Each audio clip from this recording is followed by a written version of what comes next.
Hello, guys, gals, and my non-binary pals. Welcome to The Vocal Minority with Nick and Steve and your midweek political check-in. Broadcasting live on the Really American Media platform. We're slogging through another political swamp, thick with nonsense and bad intentions. Let's cut through the poo-poo and throw a little light on the chaos before it buries us all. We don't care if you chew gum during the podcast, but no blowing bubbles. Alrighty then, without further ado, here's Nick and Bubbles. Steve. Holy moly. Take it away, gentlemen. Oh, yeah, let's get ready to take it away. The applause is not necessary, by the way. We show up regardless of audience applause. So thank you for joining us. It's The Vocal Minority with Nick and Steve back at it. Another midweek review of politics, if you're ready. Is this really only Tuesday? Yes, dude, it is. I have been looking forward to the show today because I'm in a terrible freaking mood. I think the news cycle officially broke my brain today. I don't know. It's just a cumulative effect. It's not like today was any different. You're not alone, dude. I mean, honestly, you're not alone. I've been, we were talking last over the weekend. I sent you a video of Dave Matthews recording a song over the weekend, and he just looked broken, and you were like, I think we broke Dave. I think they finally did it. And I was like, fuck, man, I feel like a lot of us have been feeling that way lately. Like, yeah, people are broken. No, it's a great point. No, Dave's been doing a bunch of great, speaking out against Trump, either live on stage or doing these Instagram things. And the last one you sent me, he played some very sad, depressing song, and then was just like, what a world. Yeah. Just like, I think we broke Dave. I think we may have broken Steve. I've been grinding away, just news. And today I just came in the studio and I was just like, I feel like blowing my head off. I don't want to work. I have the best job there is. And I'm just like, I'm going to go deliver pizzas. I don't know if I keep doing this. Got to take a little mental break every once in a while. We always say like, yeah, you should take a break, but then, get back in the game, get back on the horse, keep riding. And, those breaks are necessary and important, and maybe a little paid therapy. Oh, I'm doing paid therapy, trust me. All right. Good. Oh, look at everyone saying hello in the comments. All right, you people re-motivate me, so... Yes, our vocal minority getting vocal, and we appreciate that. Welcome to the Really American Media platform. We're live on YouTube, and thanks for being here. I will say this, Steve. I want to say I'm tired of there are certain people that are like this show takes a long time. Yeah, it is an hour show. It's a podcast form. So, yeah, if you want to hang out, that's what we're here to do. If not, we got great videos that are, between 8 and 15 minutes all over our platform. So you can go watch those as well. I concur. Yes, we do babble on this because it's a long form show. But yeah, part of the reason my brain is broken is I do a lot of these videos every week. So if you want to hear me be concise and keep things moving forward, then go check it out. And by the way, people, for the love of freaking God. So Nick and I are getting ready to turn 50. I do it in just over 2 weeks. By my 50th birthday, I want there to be 1 million subscribers on this channel. And I think we're going to do it very soon. I don't know if you saw the last number. We're at 996,000 subscribers. Jeez. I'm not good at math. That's like 3,500 people we just need. So it'll happen. Come on, dude. Yeah, we're really pulling for it. That's not just for, and it's not even for an ego-centric type thing. That is just, once we reach 1 million, this channel grows, we get bigger, we can bring you more. We can do more shit. So, yeah, that's if you want to keep getting quality news. Well, come on, subscribe if you haven't done it yet. Exactly. I hear all the time on the news where they're like, Joe Schmo on, YouTube, who's got 1 million subscribers said this. Or I never hear them say, these people on YouTube that have 900,000 subscribers said this. It just gets us into a better category. That's right. So, yes, stop freeloading. If you haven't hit subscribe, please do. And if you want to talk to Nick and I directly, thevocalminority.net is our website.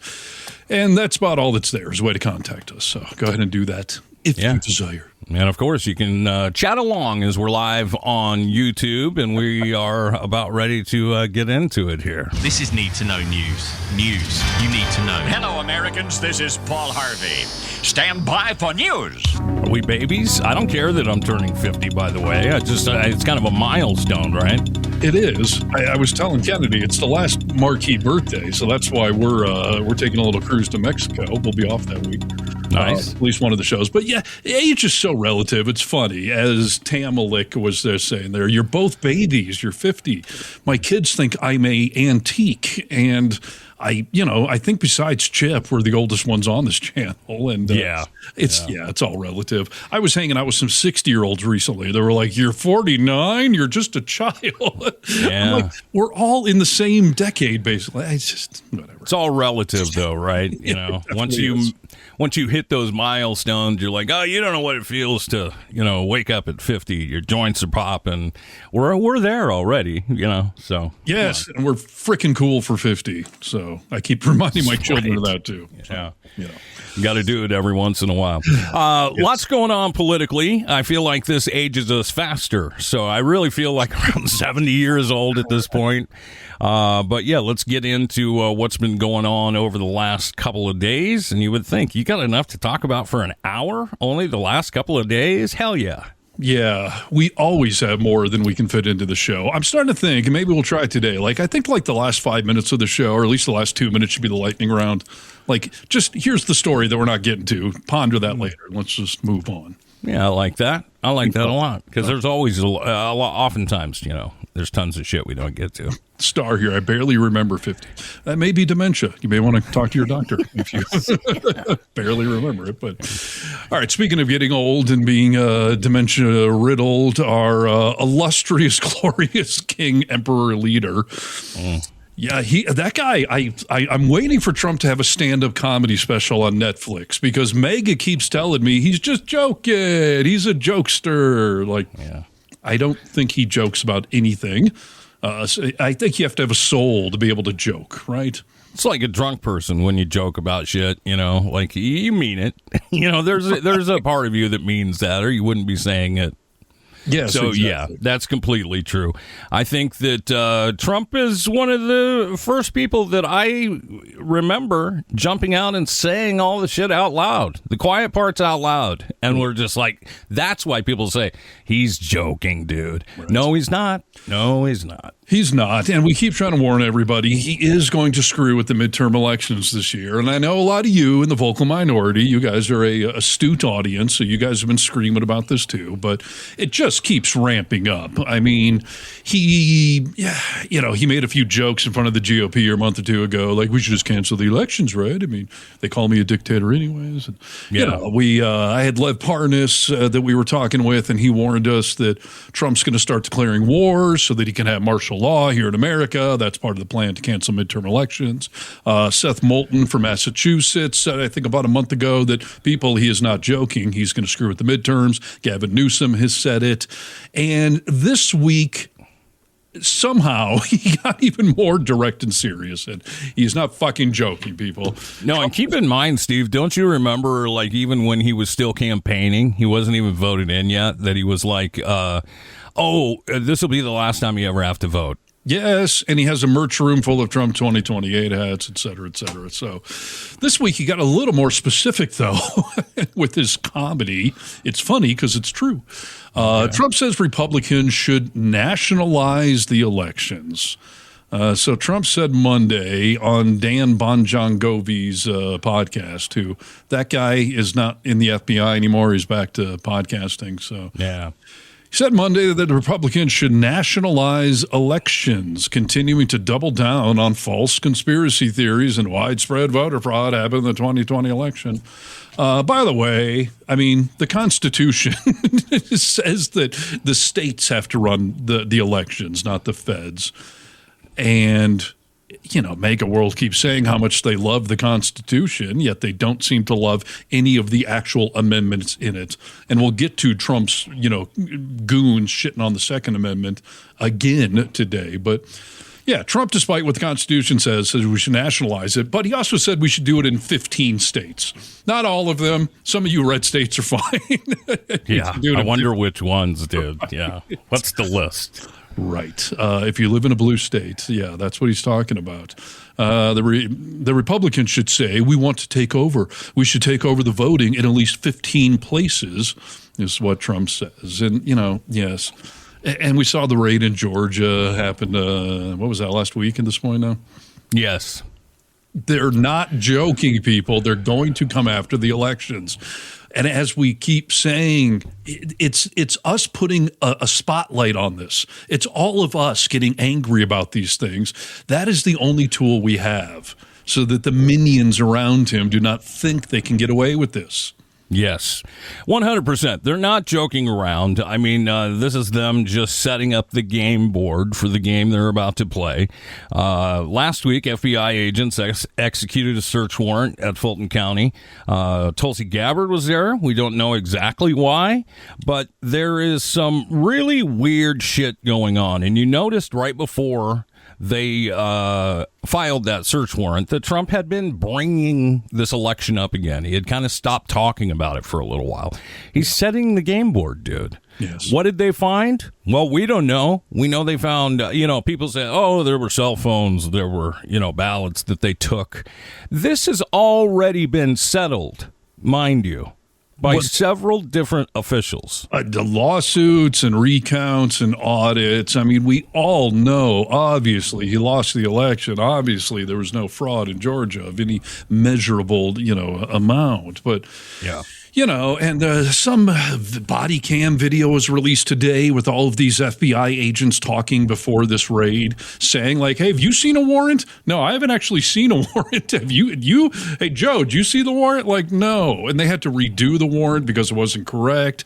And then apparently Tulsi Gabbard, who is the director of national intelligence, all of which is an oxymoron, was there for some reason, which the DNI should not be there, period. But she apparently put Trump on the phone with these FBI agents, and he gave them what they described as some sort of like, the coach at halftime, like, let's go find that fraud, everybody, go look. And what the fuck are they even looking for? Like ballots that were written in crayon or something that fucking 6 years later are still sitting in the corner?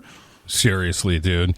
I mean, maybe, it could even be a situation. I'm not for conspiracy theories, Steve, but maybe they're planting shit. Like, who knows? Like I said, it's already been decided that it was one of the most pure elections in the history of our country. That was decided, dude. We know this. Trump's old FBI guy said this was the most safe, secure election we've ever had. So, that's right.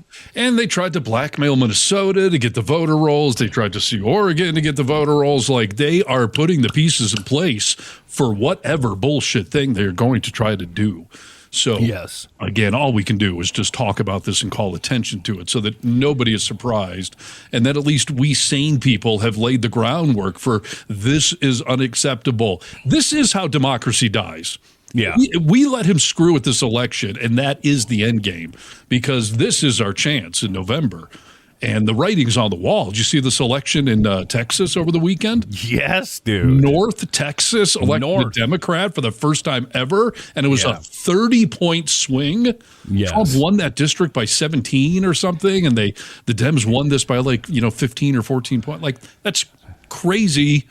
Okay. We've been hearing and we've been talking on this show, along with all of you in the chat, the rumblings of a blue wave coming for midterms. I always like to say, hey, we did it with Obama. We got complacent and lazy. We thought everything's good, so we could kind of slow down a little bit. It's not the time, because it is starting to make a major difference.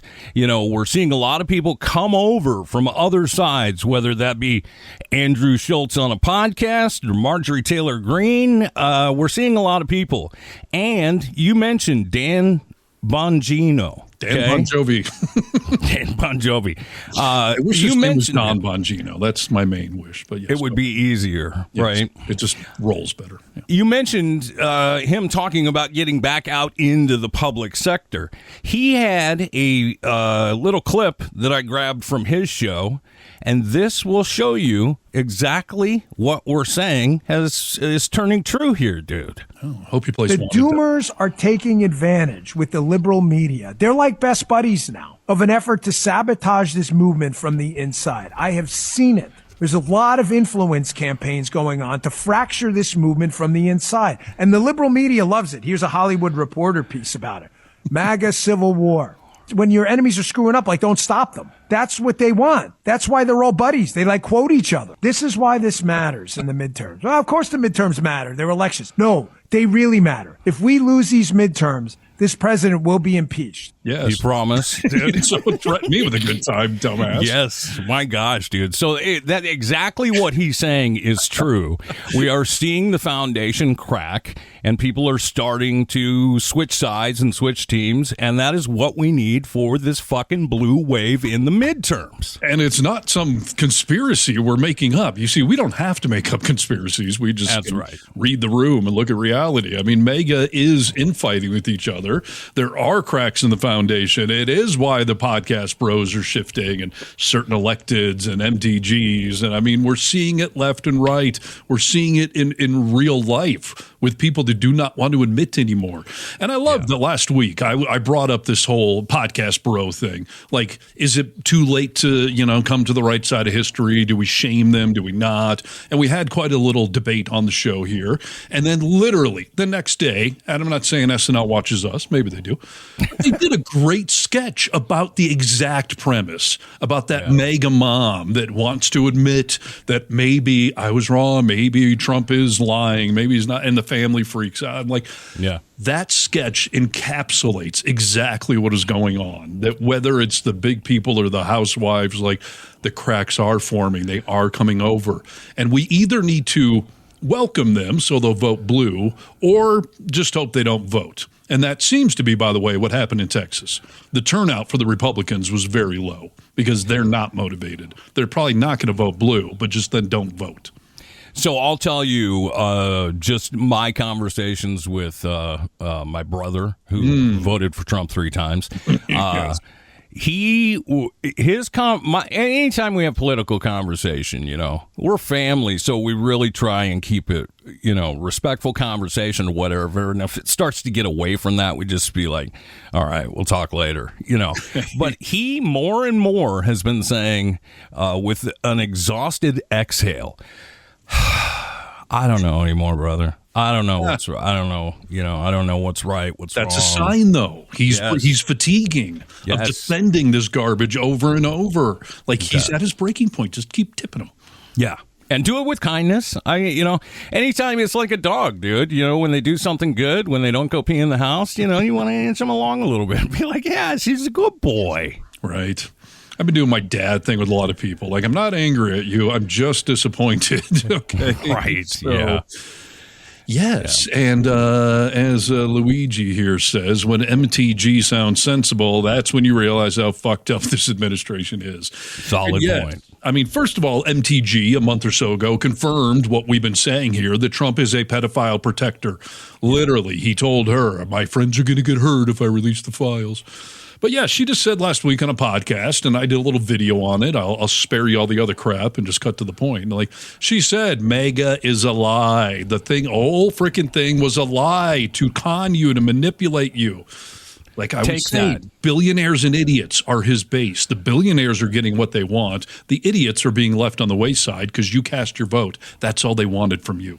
She said from the very beginning, this was all a grift. I mean, it was all a lie. It was all a grift, and she got sucked up in it. And I do respect her for coming out and admitting that because, you have an easier time letting someone like, okay, well, get your head together. Yeah, As Lisa is saying here, the ultimate is done when they are telling their MAGA supporters that Americans can't have guns.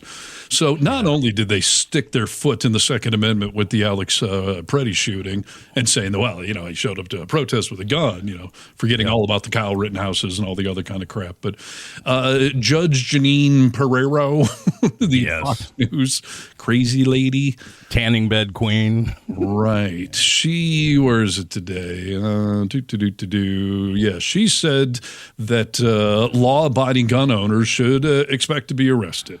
She said, you bring a gun into the district, meaning D.C., count on going to jail and hope you get that gun back. I don't care if you have a license in another district, and I don't care if you're a law-abiding gun owner somewhere else.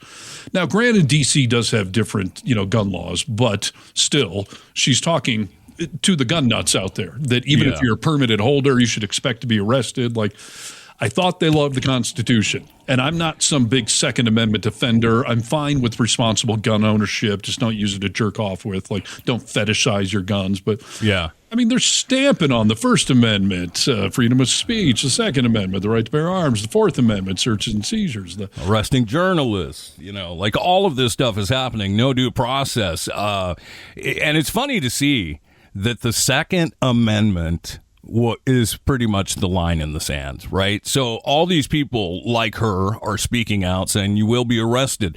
Trump said you can't bring a gun to a protest. Like, all this is what is getting MAGA so pissed off. They're like, huh? What the hell is that? I don't know how Trump world didn't get the memo, like, of any of the amendments you're going to step on. Don't step on the only one that your followers even know what it is. Yes. Because they all are such constitutional scholars. They don't know anything besides the Second Amendment. Think if I told you 8 years ago, I said, I'm going to predict the future, Steve.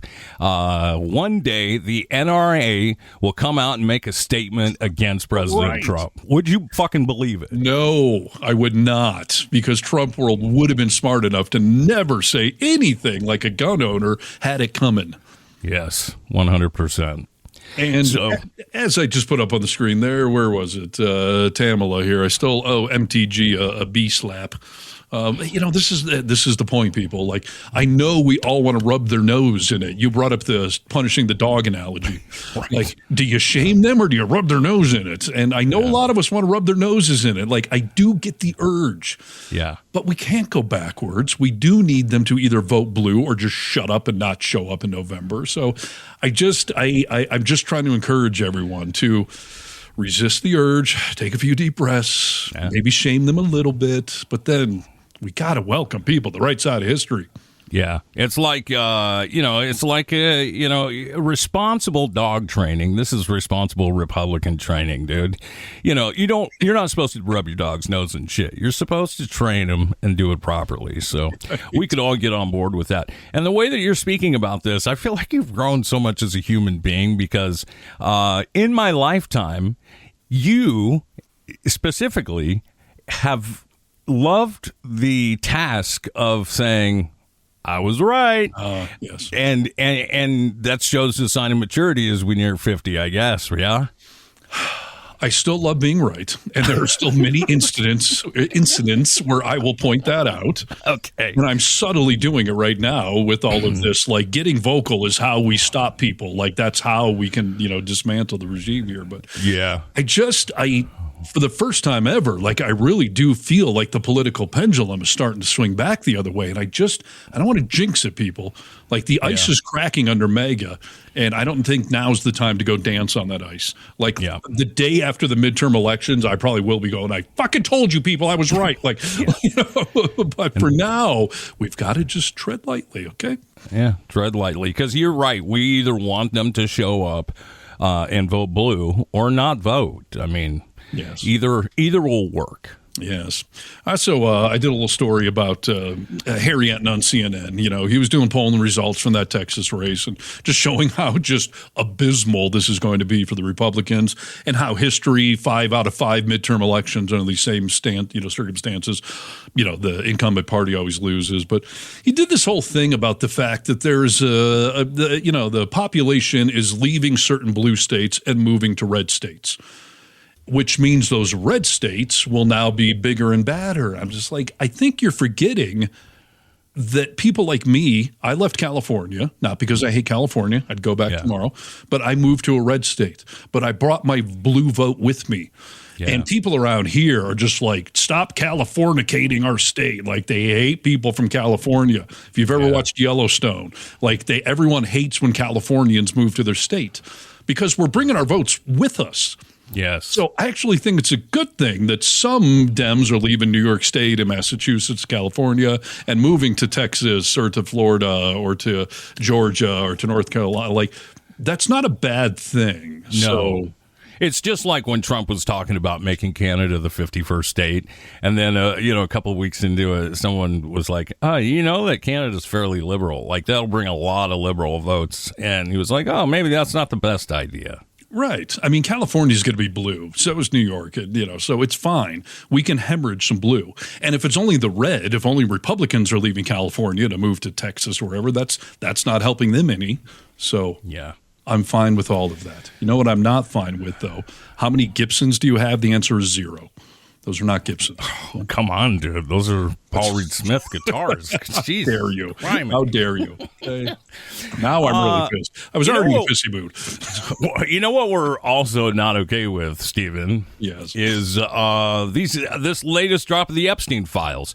They dropped, and we did a quick show on Friday, and then we had the weekend to kind of look over some documents and stuff like that, and more things are coming out. Yeah.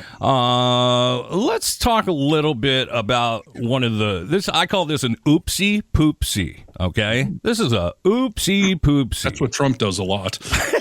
Epstein Files. The Wall Street Journal is reporting that names of dozens of victims were left unredacted. These are reportedly women who were minors at the time or haven't come out publicly yet. I know there was an attempt to rigorously go through these documents, redact what was needed to be redacted. How did those names slip through? Yeah, look, you're right. I mean, there mistakes were made by, you have really hardworking lawyers that work for the past 60 days. Think about this, though. You're talking about pieces of paper that stack from the ground to 2 Eiffel Towers. And so the minute that a victim or their lawyer reached out to us since Friday, we immediately dealt with it and pulled it down, and we're continuing to do that. We knew that there would be mistakes. We put that, I said that to the American people on Friday. Everything we did was protect victims, and that's the case today, just like it was on Friday. And what we're talking about, by the way, is 0.002%. But it matters to them, right? I mean, it should matter to them. It matters to me, too. Yeah, absolutely. Absolutely. Doesn't seem like it matters to you. No. Can I use that logic if I just go smack one of Trump's, cronies? I only smack 0.1% of you. There's like 100 of you. Or you make can we make a minor error on our taxes and not be held accountable? I got all the other lines on that stupid form correct. I mean, yeah. And you set the frickin' timeline, dude. Right. I mean, you said what you were going to do and how you were going to do it. Yes. And by the way, if there were 6 million documents that proved the 2020 election had been stolen, Trump's cronies would have gone through those in an afternoon and put it 100%, so dude. Don't bitch and moan about, it's a lot of paperwork you're asking for us to do. Yeah, get together with Elon Musk and have AI do this. Maybe that would help you out. I don't know, what the right thing to do is here, but you should have been going through these, and it is curious that when you put a document out that has Trump and a picture of 3 or 4 other girls, and he's redacted and the girls aren't, that you're not looking for the right shit. You're supposed to be looking for the victims in all of this to protect them. Of course. As somebody just commented here, like they're fixated on Trump and his buddies and, highlighting Bill Clinton, so they don't really care about the victims. So yeah. Todd Blanche made another just a real head-scratcher of a comment during this interview with Ingram. Okay. Is there any chance that any of these individuals who partied with Epstein and engaged in, relations with minors will be prosecuted? Any chance? I'll never say no, and we will always investigate any evidence of misconduct. But as you know, it is not a crime to party with Mr. Epstein. And so as horrible as it's not a crime to email with Mr. Epstein. And some of these men may have done horrible things. And if we have evidence that allows us to prosecute them, you better believe we will. Yeah. Is it a crime to be a dismissive asshole? In fact, it is a crime to party with Epstein if you know what's going on. If you have knowledge about what's happening, it is a crime to party with them. I think that's what a lot of the crimes were. Depends what you're doing at the party. Depends what's in the email. So, yes, it's a smug, dismissive thing. Like, it's not illegal to party with the man.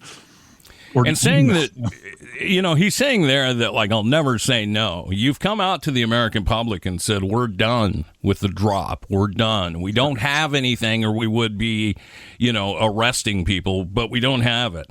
So what you're talking out of both sides of your mouth. This has not been an investigation.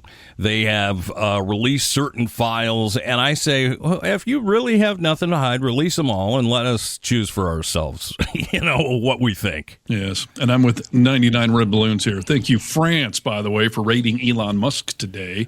Yes. You know, France is not using their, state version of the FBI or whatever as a political tool like Trump is. So I have to believe if they raided his offices, they were actually looking for something they thought would be there, unlike Trump raiding the Fulton County election offices and whatnot. Yes. So, yeah, I can't wait to see what does come of that. And they've asked Musk to come sit down and have a little conversation.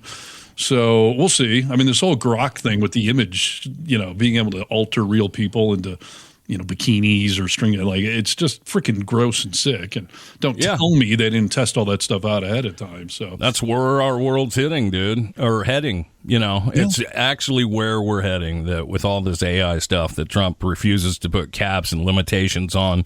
This is going to be a crazy fucked up world. You think it's bad now. Yeah. Just wait. And Musk had a little temper tantrum this weekend because his name came up in there, for him basically begging to come to the island at Christmas and New Year's and all that. So, dude, I think it's so funny. Jon Stewart did a piece on Elon Musk, emailing Epstein about coming to the island on Christmas morning. It was like, you look into the joy of your kids opening their presents, walk over to your computer and text Epstein about all this stuff. Like, It's some crazy shit, dude. Yes, absolutely. We did get something kind of interesting in the Epstein Files. A one-time assistant to Jeffrey Epstein told the FBI under penalty of perjury that the pedophile introduced Donald Trump to his wife, Melania. Now, this is interesting because Wolf, the biographer for Trump and Epstein, had made that assertion as well, that Epstein's the one that introduced Melania and Donnie. And Trump's freaked out. Melania is threatening this lawsuit or is actually trying to sue the guy. I mean, they wigged the hell out. But what is really interesting is this unnamed woman, a former model who worked as Epstein's assistant for about 2 years, she made this claim back in 2019. Long before Wolf ever made the assertion, long before any of this lawsuit stuff. So why would she have been lying about something 7 years ago if it was not true? Yeah, we know Michael Wolff he'd been following Epstein for a long time and talking to him. You're right on the money with that. Like, it couldn't, two things happen and you say, oh yeah, maybe we should look into this. Now, maybe you think, oh, Michael Wolff's a lawyer, he's got intentions of his own.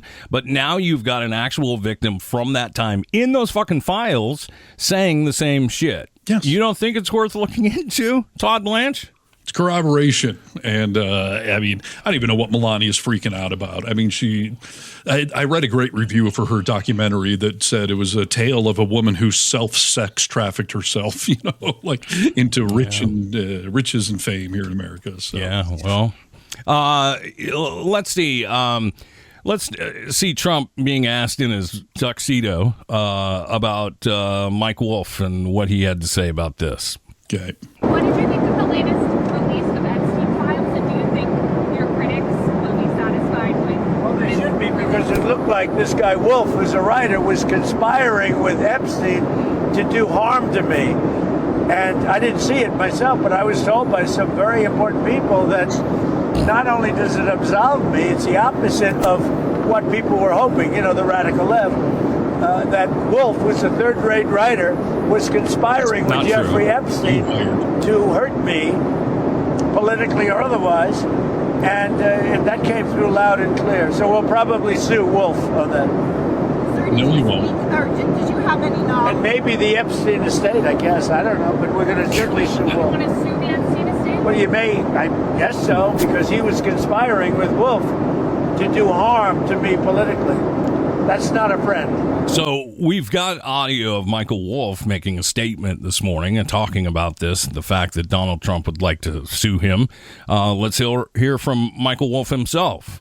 I woke up this morning and found that last night Donald Trump had threatened to sue me again. I think this is the third or possibly fourth time the President of the United States has threatened to sue me. Yes, I tried to encourage Jeffrey Epstein in any way I knew how to come forward with what he knew about Donald Trump. And actually, Epstein had started to do that. This lawsuit gives me the power to subpoena Mrs. Trump, Mr. Trump, and all their friends to talk about the Trump's relationship with Jeffrey Epstein. Yeah. So bring it on. I believe that if the American public knew the real nature of Donald Trump's long relationship with Jeffrey Epstein, they would turn away in horror and revulsion. Of course. Mm-hmm. So sue me. Let's sue each other. I have nothing to hide. But Mr. President, you surely do. And he set up a GoFundMe. There's already over $800,000 in it when he made this video. So there's maybe more now. But yeah. And like Robert here says, let him sue. I'm looking forward to discovery. That is why Trump threatens lawsuits. And as soon he either never files them or as soon as they get anywhere near discovery, which is where you have to turn over anything related to anything, about the lawsuit. Like Trump, he's a bullshit bluffer always because he knows that there are bodies buried. And he hired Michael Wolff to be his biographer, who he now claims is some, third-rate biographer. Third-rate. And by the way, if he had some great conspiracy to take down Trump's campaign, why didn't he do it in 2016? I know Wolf just said, I was trying to get Epstein to say what he knew, but, please. He wasn't trying to get Epstein to lie. He was trying to get Epstein to tell him what he knew. Right, exactly. So, yeah. No, it's very interesting, dude. We saw a couple. I mean, you sent me this morning that Howard Stern was in the Epstein Files. Yes, so funny, dude. What exactly was it? So when Woody Allen got, outed as far as marrying his daughter and all that stuff, he was a good buddy of Epstein. So they were trying to come up with some, publicity tour for Woody Allen where people could make him look better. And so they brought up hey, maybe we could get, Woody Allen to go on Howard Stern's show. And Epstein replied Howard Stern is a enemy of mine, not a fan. Stern wants nothing to do with Epstein. And Epstein knows that Stern didn't like him. So he was do not contact Howard Stern. Terrible idea. And then we saw Jon Stewart was also in the Epstein Files for the same reason. Yeah, maybe we can get a comedian kind of a documentary together, and you can have someone like Jon Stewart do it. And, right. Yeah. So, they're named in the Epstein Files. These are people we can dismiss, all right? It's just them talking about other people who have nothing to do with them. Right, exactly. So, I saw that headline this morning, though. Howard Stern in the Epstein Files. And I was like, do not tell me. Right. Yeah. So, what about this movie with Melania and this asshole Ratner, who is in the Epstein Files? Who is in the Epstein Files? I thought this was a great moment we caught on our friend from over the pond, Piers Morgan. He was on the Piers Morgan show. Let's see how that went. As you know, a picture came out of you with Jeffrey Epstein with two apparently young women in it. What is your response to that picture? And what is your response to the wider scandal of the Epstein Files? Oh, well, that picture in particular happened around 20 years ago. I don't know, 19, 20 to 21 years ago, because that is a photograph of my fiance who invited me to this event. And that's where the picture was taken. I had never been in contact with Jeffrey Epstein before that photo, and I was never in contact with him after. So that's a picture of me and my fiance at some event. Wow. So who was the fiance, if you don't mind me asking? She doesn't want me sharing her name in the case, but that's my fiance, 100%. Was my fiance. But you're not still. I'm not. I'm going to say you're not still with that. No. Yeah, tell me you're lying without telling me you're lying, dude. Right. So you and your fiance were cuddling on a couch with Epstein and another woman. Well, then, show us a picture of your fiance back in the day. I'm sure we can match the hair, body type, and everything. Maybe we check your fiance's ID. Right. Maybe she was underage. Who knows? But not coincidentally, that is the guy that directed Melania's documentary, which. Yeah, I find that whole documentary thing to be a little hilarious. And I'll highlight it with this story from Kylie McEnany. Yeah. So, as we talked about last week, this thing costs $75 million or something. I mean, they paid Donnie and Melania like 20-something million, like $40 million to produce it. They spent like 30-something million marketing it. And Kylie McEnany went on Trump News. That's a Freudian slip. She went on Fox News and said, quote, "My mom went to see Melania," the documentary. She said the theater was packed. It was standing room only. People were cheering through it. They were excited. It was interactive. People interplaying with the film. She said it was electric. There are so many problems with what you just said there. Like, I know, like for the Taylor Swift movie or the Wicked movie, like people do dance in the aisles or whatever for it. But no movie theater on planet Earth oversells a movie. There has never been standing room only for a movie in history. Of course, dude. Of course there hasn't been. Why would you even want to lie about that? Why wouldn't you just say the movie theater is sold out? Like, why would you say it's standing room only? You are lying. So everything else you say is obviously a lie. Taking a page right out of the Trump book. It's the biggest it's ever been, in the history of movies, Trump said himself, I think this is one of the most important pieces of cinema that we've ever seen. Trump Reaper asked, did it crush box office records? I think that it made $7 or $8, maybe $8 million for the opening weekend. This is a funny thing because, yes, it did make $7 million off of a $75 million budget, which is, of course, by any Hollywood standards, an epic failure. Sure. Now, I have seen some people say, like, well, wait a minute, documentaries usually don't make that much. So by documentary standards, making $7 million is really good. But stop trying to manipulate my mind and gaslight me. Like, if documentaries only make $10 million, best case, why would you spend $70 million to, buy the rights and produce it and everything else? Just why they don't put documentaries in theater releases, dude. Those, come on. No. So, of course, it's a failure. You cannot say that by documentary standards it was good. Well, by documentary standards, the budget was way inflated. So no one involved in a movie that cost $75 million is going to say, well, gee, by standards of other ones, that's not bad. We only lost $65 million. I mean, hey, that's not so bad. Like, it's a pathetic attempt to spin a just shit opening. So, not to mention we had reports of people being paid to go there. I read an article about, a reporter, I think it was in Florida, showing up to the premiere, and everyone else at the premiere was also a reporter. Like, there's no real audience there. It's just other people showing up to rip on it. So no, it's actually very sad. And as we know with movies, it's happened, but most of the time, generally speaking, movies don't outperform what they do opening weekend. So will we see a few things trickle in? Maybe. But it's not going to be like, people will have the reviews out and everyone's going to rush to see this.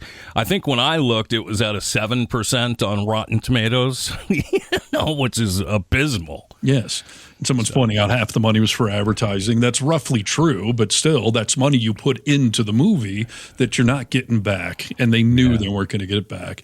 Like we said last week, like it was a blatant bribe to the Trump family, a way to not only funnel money to them, but to stroke Trump's ego that your wife deserves some, film. Like the thing was set up to fail from the beginning, and it has. There was another documentary this weekend that was self-financed for, a fraction of that sold more tickets. Like, it's obviously an epic failure, no matter what way you slice it. Think about this, dude. They made Good Will Hunting for far less. Right. You can make a great film with a lot less money. This is not a good film, dude. We know that. Who wants to go see that? And I also think it was funny, like, people in Hollywood, it's such a big deal to have your name in the credits. Like, that's the thing on your resume. It's bragging rights. And a bunch of the people on this film apparently said, please don't put my name in the credits. Yeah, like a large percentage of people from New York said, we want our name to be removed from the credits, please. Oh. It's just so funny. Right. Hey, Steve, I got to ask you a little question. You know, last week when we talked. Oh, go ahead. Oh, you're just getting ready to answer. Okay. Yeah, contemplate this. Last week when we talked, Tom Homan had been put in charge of everything that's going on in Minneapolis, right? He was supposed to lower the temperature with what's going on with the ice raids and everything in Minneapolis. And we wondered, will he be able to do it? I've got a video I want to show you that you can tell me, does it look like, and I want your honest opinion, if they are de-escalating, okay? Okay. Hey, I need you to back up. You need to back up. Stay safe. They're pointing handguns at the drivers in the vehicle right now. Get out. Hey, get back. You guys need to stay back. You can record, but you gotta be back. Get out. Hey, open the fucking door. I need you to back up a little bit more. Hey, get back. Hey, get the fuck back. Back.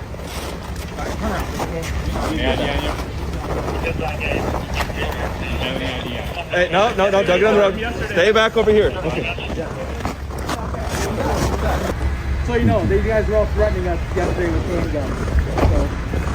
So, These people in the car were threatening you with handguns? Yeah. Handguns, like threatening. We know.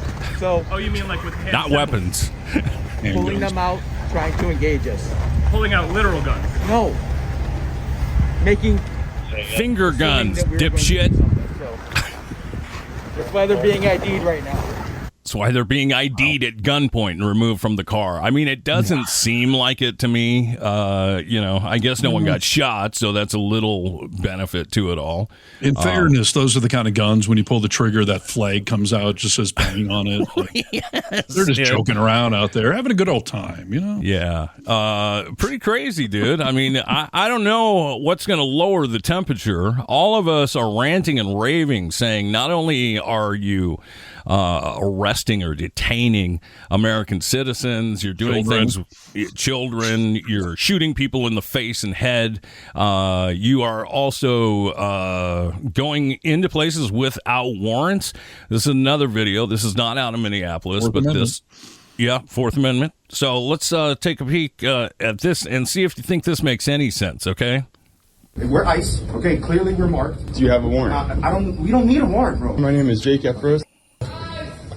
I am the city council person right here in Jersey City. Listen, there's nothing that you're going to say that's going to prevent us from doing our job. Just letting you know. So you're wasting your time. You're wasting your time. What is your job? No, we're ICE. Okay, clearly we're marked. All right. So I'm just letting you know. You can continue talking, but we're not going to answer any questions. So just stay there. You could observe. You can do whatever you want. Just don't interfere. Are we cool? Okay. What is the? I'm not going to tell you anything else. Do you have a warrant?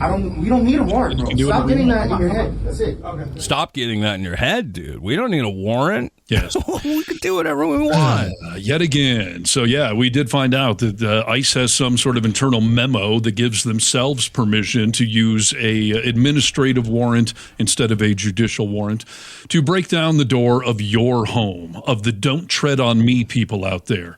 Yeah. Your home is supposed to be a sanctuary. It is supposed to be the highest threshold for somebody to force their way in, which is why it is always required a judicial warrant, meaning a judge, an independent third party, looked at the evidence and said whether or not it is okay to go in there.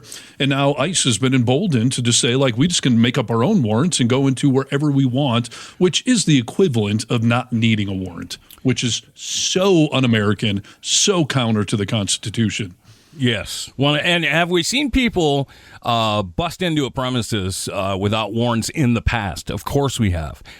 They are sued. It's a huge fucking deal. And this is not the right way, with a guy standing in an elevator and just telling, like, we don't need a warrant. We keep hearing him say it over and over. We don't need a warrant, dude. Yes. They've been given this total carte blanche to go out and do whatever the fuck they want. And I don't think that is going to bring down the temperature anywhere. No. How many freaking movies have we seen? You got a warrant? Show me your warrant. Like, it is just, it's so ingrained in pop culture, in our society. And, you used to see movies where the cops would be at the door, like, you hear a baby crying? I hear a baby crying. I think we got probable cause to go in there now. Like, yes, you need some sort of probable cause. And by the way, like, giving a middle finger to the police, and I would even think that doing the finger gun thing, like, that is freedom of speech. It is not a reason to pull you over. But this is the world. I could understand if an officer of any sort might use a little more caution approaching you, thinking like, oh, you're making a threat towards me. But I mean, really? To have them at gunpoint with actual guns, when he told that lady to turn around and put her hands on the car and he had her gun, a foot and a half from her head, all I could think about was, I wouldn't fucking turn around. I mean, I guess I would, but holy shit, would that be scary? Thinking, we know how quick your trigger fingers are. Absolutely. I keep thinking about the conversation you and I had, I think it was yesterday, about your brother saying that, when it comes to Alex Preddy, like, you got a gun and, if the cops tell you to keep your hands on the steering wheel and you move, they can shoot you. Like, this is not the 1980s anymore. Like, no. I watch a lot of cop videos. If they tell you to put your hands on the wheel and you move, they could pepper spray you. They could taser you. They could use a non-lethal thing, which would still be an overreaction. Sure. But you don't get to just shoot people for moving against your orders. Lethal force has a very high threshold. Yeah. I had a cop buddy in Michigan that I once asked, hey, how come you guys don't just shoot someone in the leg? Like, if they're trying to come at you, why don't they ever do that? Why don't you shoot someone in the leg? And he was like, you're not allowed to pull the trigger until your life is an imminent threat, and then you have to use lethal force. You don't shoot them in the leg and let them flail around. Like, you only use your weapon when your life is an imminent threat or someone else's life is in imminent harm, and then you shoot to kill. Like, so, no, it's not you move wrong, they get to shoot you. Maybe they can pepper spray you, but they don't. No. And ICE, I don't see any of these guys with tasers. I mean, if you're going to pull someone over there because you think this was threatening to do the finger gun, then okay, put a taser on them and say, I will tase you. But you don't draw a freaking loaded weapon and point it at them. How many cops have you seen pull over people that are said to be maybe armed and dangerous, and they pull them out way back behind shields or doors and say, move to the left, turn around, get down on your knees. Like, that's the type of arrest they do. You don't just walk up to the car with a gun like that. No. And again, this is why some MAGA are freaking out, despite what Don Bon Jovi was trying to tell you. Like, they are coming after Second Amendment rights. They are saying that if you have a gun, that's some justification for using lethal force. And it's not, unless they've taken the gun out and pointed it at you, then that is. But just having one, no. And certainly having a fucking finger gun. What the hell? And, that's what they're all for. You're for being armed or right to bear arms, So you got to take the good with the bad. Yep. Well, speaking of real quick here of MAGA freaking out about performances and whatnot, I mean, we've been talking about Bad Bunny at the Super Bowl for a while. We talked about Green Day. It's going to be the opening act, highly political. Yeah. We did, I think, kind of maybe sort of fall for either a rumor or an assumption that this Turning Point USA halftime show was not actually going to happen. I think they did cancel it, but now it's back on. Well, I'm not sure if they actually ever officially cancel it. There was a big rumor going around, and I think that was kind of debunked. But they said a week or so ago, like, we're not going to tell anyone. We're going to kind of keep it a secret at the last minute here. But they did announce the lineup, and you and I had literally joked, months ago, like, who are you going to get? You going to get Kid Rock and some country singers? Like, there's nobody else that would associate themselves with this shit show that is doomed to fail to compete against literally the biggest global event there is, the freaking Super Bowl. So they announced the lineup this week, and it's Kid Rock and a couple of unknown country stars. Dude, I don't know. I mean, it's Kid Rock. We all know who that asshole is. But do you know who Brantley Gilbert is, or Lee Rice, or Gabby Barrett? I have no clue, dude. No. I mean, I'm not some huge country fan regardless, but apparently Gabby Barrett was on American Idol. I've at least heard the name Lee Rice. Couldn't point him out in the lineup. I don't know who Brantley Gilbert is.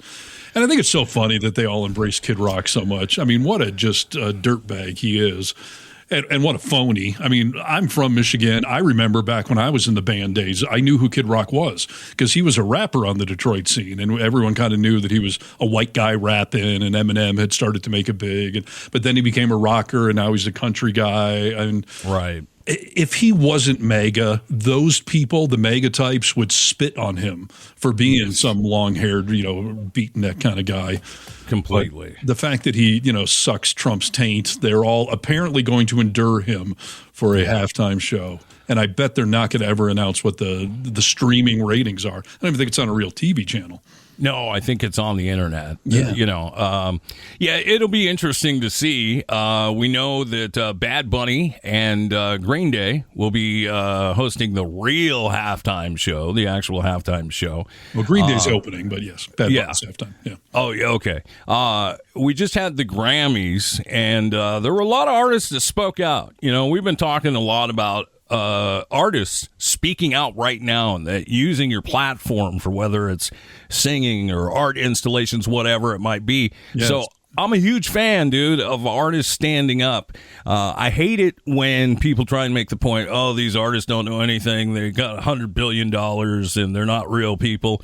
No, all of these people are actually real. Billie Eilish, who I'm a fan of, went out on stage and made a short little speech that's come under a lot of criticism for whatever reason. No one is illegal on stolen land.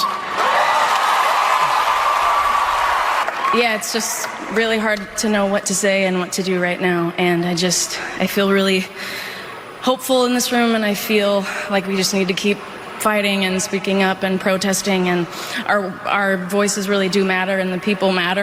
Goddamn right, dude. That's exactly what we always say. Get vocal. We got to stay in this fight. There were other artists on that red carpet. Killer Mike, who I'm always a fan of, was asked a question about Bill Maher saying, hey, artists, just shut up and fucking sing. He had a little nice reply, really. Bill Maher on Friday, he did one of his new rules was about people who try to use red carpets and award shows for activism. Doesn't think it's the right place, thinks that we should all kind of forget about it for a couple hours and then get back to it. Where do you fall in that conversation? I mean, he's a 70-year-old guy, and I can understand that he understands life is short and you can't take too much time worrying, and you need to just give yourself a couple hours of fun. I get that. As a 50-year-old guy, though, with an 18-year-old daughter, I'm not going to not take an opportunity to speak and give platform to things that people are actively working on. Amen. So it's a balance to me. Yes. To me, if I answer 7 or 8 questions, give one question to the people to say, hey, this is going on locally, and support that. So I love Bill because when no one was an activist about marijuana, he was an advocate for it.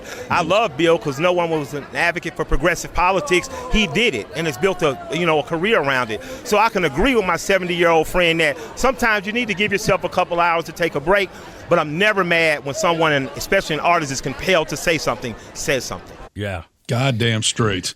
Thank you, Tracy. Celebrities have thrived in this country, and it's about time they get vocal. Yes. There's a loyal listener there. And, Trump Reaper here, Bill Maher, straight up MAGA. I don't know if he's straight up MAGA, but he's that classic case of the older you get, apparently the more conservative you get. Like Bill Maher was always sort of a hero of mine. A smart progressive that would, occasionally call out liberals and kind of kept it real. But, man, he has gone off the deep end. And I'm also a big fan of Ricky Gervais because he's a devout, atheist. And I love that he calls out religion. But he said the same thing this week. Like, you celebrities, just stop already. No one wants to hear it. Would you have told Bob Dylan that back in the 60s or any of those artists back then? I mean, they are credited with being part of the pop culture pushback. And they are reflecting what is going on. They're reflecting what we've been talking about today, this crack in the political base in this country, that the pendulum is shifting. So goddamn right they should use their platforms to speak out. And if you are under the assumption that a performer's platform is benign, how do you think Trump got elected to this whole fucking thing, right? This started with a celebrity talking and using his platform, and look where he is. Exactly. It's just, I hate the shut up and sing or the shut up and act. These are Americans. They have a platform. They have every freaking right. If you then don't want to go to their concert or whatever, they can suffer the penalties. I said that when Colin Kaepernick did his thing. He's got the right to do it. He's also got the right to suffer the consequence if people don't want to buy his jersey now or whatever. It's a free market. It's a free world. Everyone can speak out. And those that have a platform, yes, especially in these kind of times, need to fucking get vocal. completely. Jelly Roll came out on stage at the Grammys and gave this huge Jesus speech. Yeah. You know, this redemption of, you know, I did this, I did that. Jesus is where it's at. And Bad Bunny gave a great speech. And I heard somebody make a comment of like Jelly Roll came on talking about Jesus, and Bad Bunny came on talking like Jesus. Like, I thought that is such a fantastic difference, dude, of how these people are talking. As far as Bad Bunny, he came out and he had a lot to say, but his first comment was what a lot of people were saying. This clip will not only show that, but it goes into what Lion Levitt thought about it all. Before I say thanks to God, I'm going to say eyes out. I think it's very ironic and frankly sad to see celebrities who live in gated communities with private security, with millions of dollars to spend protecting themselves, trying to just demonize, law enforcement, public servants who work for the United States government to enforce our nation's laws. Who do you work for? Right, and I can't even get through it all. I mean, there's another minute to that clip, and I just can't listen to it. That we're seeing in Hollywood. Wow. For anyone in the Trump administration to denounce celebrities with a lot of money, you know, yes. How fucking clueless are you? I can't wait for the halftime show. I couldn't name a Bad Bunny song if you held a gun to my head, but I will support it, obviously, for the political reasons. But I want to be part of the pop culture experience that the Super Bowl is. Okay, isn't that what it's all about, dude? There were people that I knew that were older than me, especially, that were like, I don't know who Kendrick Lamar is. Well, watch, find out, be a part of the experience, dude. Yes, no, spot on. So, yeah, we'll see it all. Hey, Steve, I got one more thing I got to ask you about. Did you hear about this supposed 250th birthday party that America's going to have? I don't think it's supposed. We do have a 250th coming up, yes. No, we have a birthday, but the supposed celebration that's going to take place. I mean, I know Trump's planning all sorts of batshit crazy things, yeah. Well, we know that, MMA is going to be fighting on the White House lawn as this country turns into a shit show. This took place in the Oval Office today, and I just sat there and I was breathing out of my mouth, and I was just looking like an idiot, dude. We're going to celebrate America's 250th birthday, and he asked all of us to think outside the box. How do we make this historic and cool, and let's all do this together? And he loves the country, he loves the birthday, and so we at DOT were working on this concept. We didn't know at the same time Penske was working on the same project too. And so we've come together, and Doug has been a wonderful partner. But to think 190 miles an hour down Pennsylvania Avenue, this is going to be wild. The last time we had a race in the capital city, Bud, was when? 1801, Thomas Jefferson with a horse race. A horse race in 1801, Mr. President. Now we're going to do a real race. That's so good. That's such a good. So good. So listen, this doesn't happen. You know, we just don't come in and ask the president to sign. There's a lot of work that goes into this, as you can tell. Bud and my chief of staff Pete all had a lot of meetings on the Hill. We couldn't be more excited about this. Again, I'm going to repeat, this is free for the American people to come to your nation's capital and see a great road race. Freedom, America, speed, and road racing. It doesn't get more American than that, Mr. President. No. Woohoo! Yes. IndyCar racing in the capital. Trump likes vroom vroom race cars, so we're going to put on the race cars for him. How about you fix the roads in this country? How about you improve our infrastructure, maybe some high-speed rail, maybe modernize our roadway? No, we're going to have vroom vroom race cars for the 250th. We're going to have people fighting on the White House lawn and race cars going around. It's going to be, the Daytona 500 just come to life. Yeah. Just unfucking believable, dude. Yes. This is their priorities. Well, Trump is going to build this giant arc to Trump, and he's demolished the White House, and he's putting his name on a million things. Do you love that he's shutting down the Kennedy Center? Coincidentally, nothing to do with the fact that every artist is canceled. Now he's going to shut it down for 2 years. Just let it ride out the rest of his. Because like the old kingdoms, tile ceilings are falling from the sky. It's in bad shape, you know. And I can tell you, too, Vegas did this whole IndyCar thing, and it's demolished the roads. The locals hate it. It's been a disaster. So, yeah, vroom, vroom race cars. That just speaks to how they look at Trump, that's what they think will entertain him. Everyone keeps saying it. This is the movie Idiocracy coming to life. So Here we go. Trump's America. Trump's America. And unfortunately, this is our America right now. So keep getting vocal out there. Keep putting your nose to the grindstone and keeping this going with letting people know actually what's going on. Yep, indeed. You can reach out to us if you go to thevocalminority.net if you want to message us directly. And otherwise, everyone subscribe to this channel and support anybody and everybody who is speaking out against all of this. Yes, that's Thanks, right. Steve. Thank you, Steve. You're welcome. All right. Back with another podcast on Friday. Until then, y'all have a good day. And that'll do it for another edition of The Vocal Minority with Nick and Steve. Thanks for joining us on the Really American Media platform. Check out all our social media wherever good social media is found. Until next time, you tiny little bastards, good day. Good day to you. And we say bye-bye.